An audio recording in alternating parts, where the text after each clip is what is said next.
Hi everybody, so this is going to be our final presentation. These are the results on our final server scan. So I'm going to start with the executive summary. This presentation obviously is going to be a follow-up to what we've been working so hard on all semester. The obvious things, the methods that we used here or for scanning to check the servers, were going to be the Nmap and the Greenbone scan.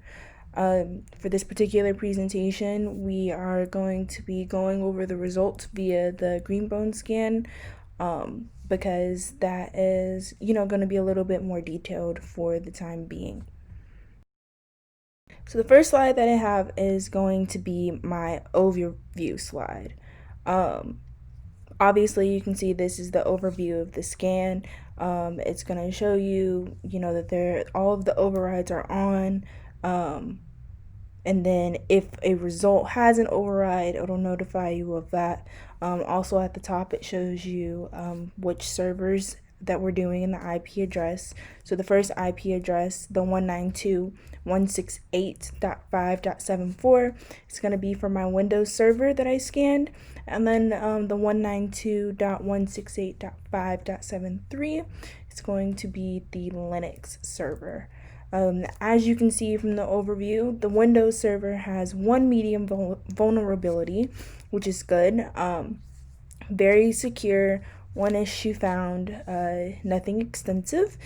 But alternatively, the Linux server has 6 vulnerabilities total, 5 of them being medium and 1 of them being low. This gives us a total result of 7 vulnerabilities found after filtering through all of the results that are given here. So, how is it scored? I wanted to take a second to discuss this because I felt like this was important. So, the Greenbone scan uses something called the CVSS score, or also known as the Common Vulnerability Scoring System. I'm sure we all know this by now, but I did want to briefly talk about it. This scoring system assigns a ranking, low, medium, high, critical, etc. And it assigns a number value 1 through 10. 1.0 through 10.0, ultimately saying that the value can be on a decimal system. Greenbone system already contains a pre-consolidated list of vulnerabilities for just about every vulnerability that can be found, so that there are no discrepancies in the information that's given, following the final scan results. Also, in the photo that I included, you may see that there are 2 types of ratings on there. So the 2.0 rating is an older model vulnerability rating that is it's still used, but it's not as common anymore just because it doesn't go into as much detail and is considered to not be as thorough as the other scan or the 3.0 rating scale is, which is what Greenbone uses.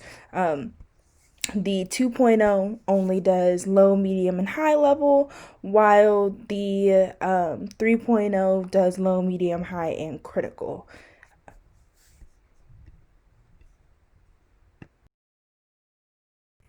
So my first finding, as you can see, my first finding is going to be on port 443, which is going to be the HTTPS port. I also included a screenshot of the vulnerability detection results, and here's why. So the score that was given for this particular finding was a 5, which is considered a medium level threat. It's also referred to as a weak cipher suite for the HTTPS. If you don't know what a cipher suite is, a cipher suite is essentially defined as a set of algorithms that are set in place and intended to protect and encrypt a network. So, this vulnerability suggests that the algorithms that are meant to be protecting the system during its communication are weak. So, in order to resolve this detection, you can use the vulnerability detection results to decipher how to configure or remove the block in the system. So one of the things that you could do to resolve this would be to block or filter out the TLS version 1, 1.1 and 1.2. You can find several steps on how to do that, but that would be the way to, configure that, and that will help to remove that threat. It tells you specifically in the vulnerability to detection results what things are being accepted, and clearly, it does say the TLS protocols and the versions next to it, so that way you know how to adjust. Okay, my second finding, this is going to be very similar. However, it's a little less focused on HTTP. While that one is for the HTTPS port, this is going to be a generalized port statement. So this one's going to be for 5432, 993, 995, and just your general TCP standard. So this ranking is ranked at a medium as well, and the score is a 4.3. So this one is very similar to what we saw in the previous slide, but what makes this a little bit different is while in finding one, according to the scan, it was a suggested fix. This one is more of this needs to be fixed. In other words, to fix this, you would use something called mitigation, which mitigation, in simple terms, ultimately means configuring the system to reduce the amount of risk. So ultimately, this means you can use, the vulnerability detection notes, as I showed in the previous slide, to configure the system accordingly to alter and remove the suggested risks. This tends to be the simple fix, and it does help, and it will remove the threat across each port. So my next finding is going to be a little different. So it actually results in the Diffie-Hellman key exchange. So if you don't know what that is, the Diffie-Hellman group ultimately is related to the encryption key used during the exchange between client and server. It's ultimately saying that the encryption key between client and server is weak. This particular finding can result in what's called a false positive. So, sometimes with these scans, and after doing some research, the system can ping as it being too small, or as you can see, it says the temporary size is 1024 bits. However, with your encryption key, it also suggests that it should be over 2048 bits. So in this case, you can generate a 2048 bit key, and then that will, be a simple solution to fix the issue. However, related to the false positive fact, if this is a little bit different situation, there are ways that you can check and verify and make sure that your encryption keys are running to the highest capacity necessary for the system. However, I'm not going to go over that in this moment, because what's important obviously is how to generate the proper bit size for the keys. But it's just a neat fact that I found that does tend to happen pretty often with these servers. And then last but not least, this was probably my easiest and most simplest fix across the board. This particular issue, I categorized it as like an operating system issue, because the scan didn't say it belonged to a particular port per se. So this one is low. It's ranked as low on the CVSS scale, and it's also given a score of a 2.6.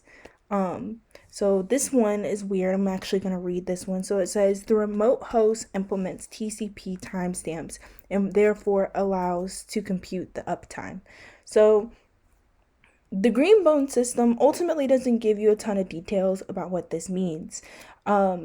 this just means that there's a discrepancy or a delay in the timestamps that are posted between the packets ultimately.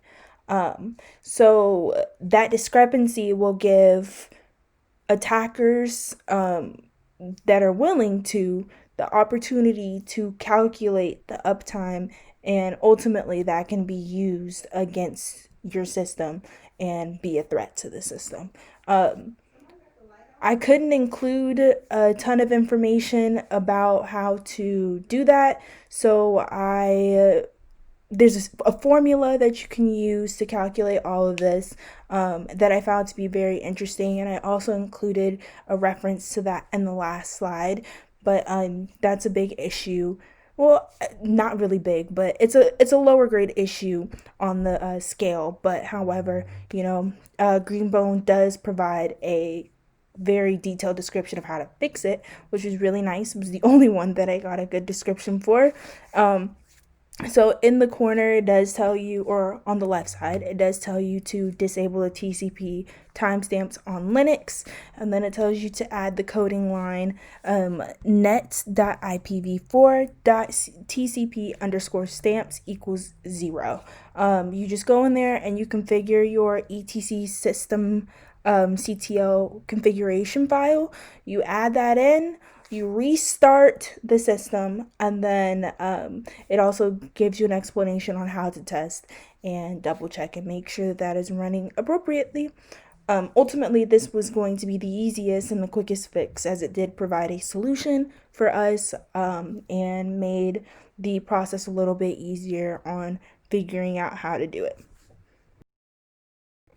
Last but not least, they're my references. I have very few of them. Most of them are related to the Diffie-Hellman and to the National Vulnerability database. But that database is, as I mentioned before, which I didn't get to talk too much about, is the database that contains all of the known vulnerabilities with the system. So if you do want to check that out, you can.